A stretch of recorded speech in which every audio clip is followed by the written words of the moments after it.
Айналайын тотым, бұрымыңнан айналайын, екі шашқы өрген қазақтың қыздары өстіп екі бұрым өріп жүрген шашынды. Енді сенің басыңа атаң киген тақия, апаң киген тақияны кигізіп, қазақтың ең сұлу әдемі қызығып қоямын. Бисмиллахир-рахманир-рахим. Енді міне менің сұлу қызым, қазақтың қыздары. Қызым халқыңа қалаулы, еліңе елеулі, ата-аналарыңа мейірманды, өзің ынсапты қыз болып, бақытты қыз болғын. Қыз өссе елдің көркі, гүл өссе жердің көркі демекші, менің қызым сұлу қыздарының бірі болсын.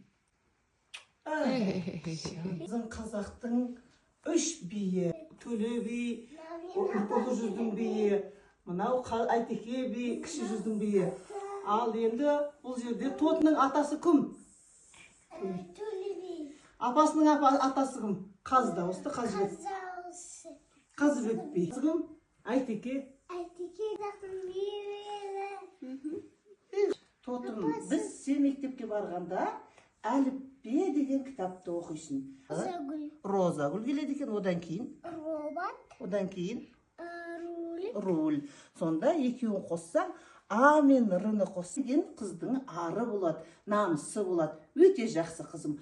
Мынау компьютер сасыватыр, мынау суыватыр, йога сасыватыр, мынау посуда.